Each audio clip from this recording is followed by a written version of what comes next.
Today, I listened to the new BABYMETAL track, Monochrome, and it had a profound impact on me. I'm still a relatively new BABYMETAL fan, and I have a lot to learn about them. So, Divine Attack and Monochrome, the first two singles from the other one, are the first new releases I've been around for as a BABYMETAL fan. So I listened to Monochrome, and I really enjoyed the music with the super catchy sing-along chorus and the dynamic composition with insane drums and a sweet rock guitar riff. You can see my reaction on my main channel, but the meaning of the video and the lyrics went right over my head when I heard it. Until I watched a review video from my fellow Gaijin guy and friend Alan from Decodec, going through the lyrics and reading comments to understand the deeper meaning behind the video. I definitely recommend his video since he did a great job investigating and sharing different views on the meaning. But watching this video and seeing the artistic crafting of a meaningful song and music video converted me into a much more hardcore fan, so I'm going to go through the video and talk about why.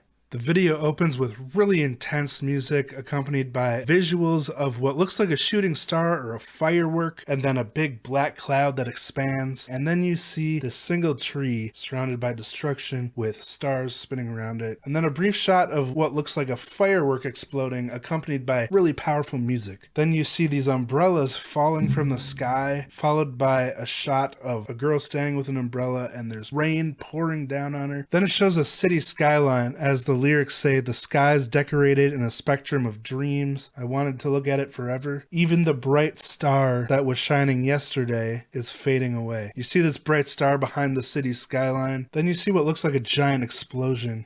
When it goes into the chorus, it talks about a monochrome firework, monochrome meaning, no color. And then it shows what looks like ash raining down from this cloud. And then it says, "What color can we imagine the night sky?" Then it pans out showing a planet that looks like it's going through some immense destruction, and more umbrellas and more rain. Now, a lot of people believe that this is referencing the tragedy of the Hiroshima bombings from 1945, because first of all, Su-Metal was born in Hiroshima, Japan 52 years after the attacks, so she has a personal connection to that history. But another thing is the umbrellas and the rain that it shows in the music video. This could be a reference to the black rain that was created by the Hiroshima bomb. It carried large quantities of ash into the atmosphere, and the ash actually seeded the clouds, which resulted in black rain that fell 1 to 2 hours after the explosion, having the consistency of tar, full of radioactive fallout, and in some cases resulting in severe radiation burns. Absolutely tragic event. So based on the rain in the video, it really seems like this is definitely referencing that. But another thing I learned from the comments in the video is that the stories in these songs are actually referencing the BABYMETAL Metalverse, which is an alternate universe dimension. So given that context, it's probably not directly based on Hiroshima, but I would definitely say it's inspired given what we just talked about. But what really fascinated me is there's actually something else in the song referenced in the lyrics that says there was a completely different inspiration also combined with this for this Metalverse story, but we'll get to that. The second verse talks about being drenched in the rain, freezing in the night, wanting to be by your side for the warmth, but how that warmth is fading away, vanishing. And it just really references the devastation and tragedy of a situation like this. Now, the second chorus is different from the first chorus in the second part of it, because it says, "Imagine the night sky in rainbow colors." And when I thought about this part after hearing wider context, it made me think this was like a coping mechanism, imagining rainbows instead of this devastating black cloud, monochrome firework, just to be able to get through that dark night.